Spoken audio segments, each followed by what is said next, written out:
नमस्कार, मेरा नाम है वीपी यादव और मैं करता हूँ हरी बात सच की। दिल्ली में श्रद्धा वालकर की हत्या के बाद आफताब ने उसके सिर को काटकर अलग कर दिया था। श्रद्धा की लाश के कुल 35 टुकड़े किए थे, लेकिन सिर को उसने खास तरीके से फ्रिज में रखा हुआ था। पुलिस की तफ्तीश में बेहद चौंकाने वाली बात सामने आई है, जिसमें पता चला है कि आफताब रातों में श्रद्धा के कटे हुए सिर को एक बार जरूर देख लेता था।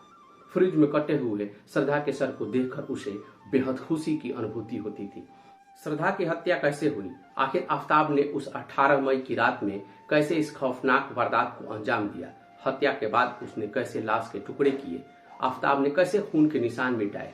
ऐसी क्या वजह थी कि उसने लिव इन पार्टनर श्रद्धा को मारकर भी उसी कमरे में आसानी से सोता रहा? इन तमाम सवालों को जानने के लिए दिल्ली पुलिस ने उससे सवाल किए। चलिए आज के इस एपिसोड में हम उन्हीं सवालों के बारे में बात करते हैं कि दिल्ली पुलिस ने कैसे आफताब से बात किया। श्रद्धा की हत्या करने वाला आफताब दिल्ली पुलिस से सिर्फ अंग्रेजी में बात कर रहा था। वो हर सवाल का जवाब घुमा कर दे रहा था, लेकिन बिना किसी संकोच के उसने कहा, यस आई किल्ड हर। 13 नवंबर से दिल्ली पुलिस की कस्टडी में आए आफताब को लेकर तमाम जानकारियां सामने आई हैं। आइए उन्हीं सवालों जवाबों को टटोलते हैं जो कि आफताब से दिल्ली पुलिस ने किए थे। पहला सवाल दिल्ली पुलिस ने उससे किया था कि श्रद्धा का कत्ल कब और कैसे किया। आफताब ने जवाब दिया कि 18 मई बुधवार की रात श्रद्धा से झगड़ा हुआ था। झगड़ा उससे पहले भी होता था, मगर उस रोज बात बढ़ गई, दोनों में हाथापाई हुई। फिर मैंने श्रद्धा को पटक दिया। उसके बाद उसके सीने पर बैठकर दोनों हाथों से गला दबाने लगा। थोड़ी देर में ही वो दम छोड़ चुकी थी। पुलिस ने फिर दूसरा सवाल दागा कि फिर लाश के साथ क्या तुमने किया? आफताब ने जवाब दिया, उस रात श्रद्धा की लाश घसीटकर बाथरूम में ले गया। पूरी रात लाश वहीं बाथरूम में पड़ी हुई। पुलिस ने अगला सवाल फिर पूछा, लाश के टुकड़े कैसे और कब किए? आफताब ने जवाब दिया, 19 मई को मैं बाजार गया, लोकल मार्केट से 300 लीटर का एक फ्रिज खरीदा, कृति इलेक्ट्रॉनिक शॉप से एक दूसरी दुकान से आरी खरीदी, फिर मैं लौट आया। रात को उसी बाथरूम में आरी से लाश के टुकड़े करने शुरू किए। मैंने कुछ दिनों के लिए शेफ की नौकरी भी की थी। उससे पहले करीब 2 हफ्ते की ट्रेनिंग मिली थी। इस दौरान चिकन और मटन के पीस करने की ट्रेनिंग मिली थी। 19 मई को मैंने लाश के कुछ टुकड़े किए थे, उन्हें पॉलीथीन में डाला। उन टुकड़ों को पॉलीथीन समेत फ्रिज के फ्रीजर में रख दिया। बाकी लाश फ्रिज के निचले हिस्से में दबा दी। पुलिस ने अगला सवाल किया, कितने दिनों तक लाश के टुकड़े तुम करते रहे? आफताब ने जवाब दिया, 2 दिनों तक, 19 और 20 तारीख को। पुलिस ने अगला सवाल किया, लाश के टुकड़ों को ठिकाने लगाना तुमने कब से शुरू किया? आफताब का जवाब आया, 19 मई और 20 मई की रात। पहली बार लाश के टुकड़े फ्रीजर से निकालकर बैग में रखे थे। पहली रात बैग में कम टुकड़े रखे थे, क्योंकि पुलिस के टुकड़ों के साथ बाहर पकड़ा जाने का डर था।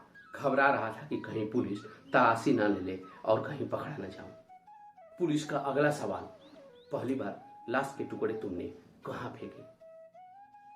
आफताब, 19 मई और 22 मई की रात महरौली के जंगल में टुकड़े फेंके थे, पर जंगल के ज्यादा अंदर नहीं गया था, डर लग रहा था। पुलिस, कितने दिनों से लाश के सारे टुकड़े तुमने ठिकाने लगाए?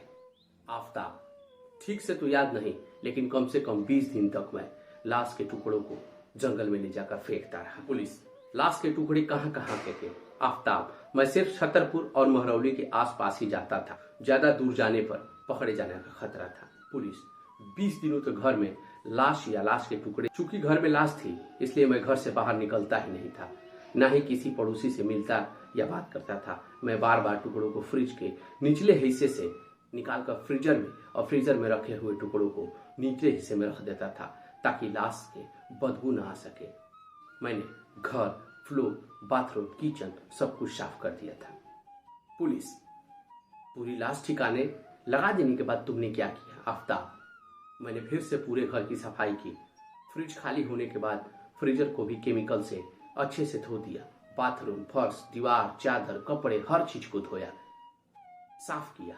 ऐसा सब कुछ इसलिए किया क्योंकि एक तो घर से लाश की बू आ रही थी, और दूसरे मैं यकीन कर लेना चाहता था कि घर में कहीं भी खून या मांस के सबूत ना छूट जाए। मैं जानता भी था कि आज नहीं तो कल सच बाहर आ जाएगा और फ्रेजर की जांच होगी, इसलिए अपनी तरफ से मैंने हर सबूत मिटा डाला।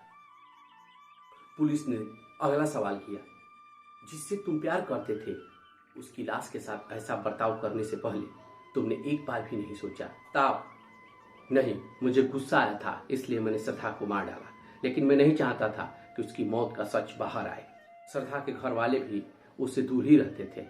उसकी अपने घर वालों से बात नहीं होती थी। मुझे पता था कि उसे ढूंढने कोई नहीं आएगा, इसलिए लाश को इस तरह ठिकाने लगाना जरूरी था और मैंने वही किया। ये दिल्ली पुलिस से एक दरिंदे, एक वहशी हत्यारे की बातचीत थी जो उसने दिल्ली पुलिस को बातों में जवाब देते हुए खुलासे किए।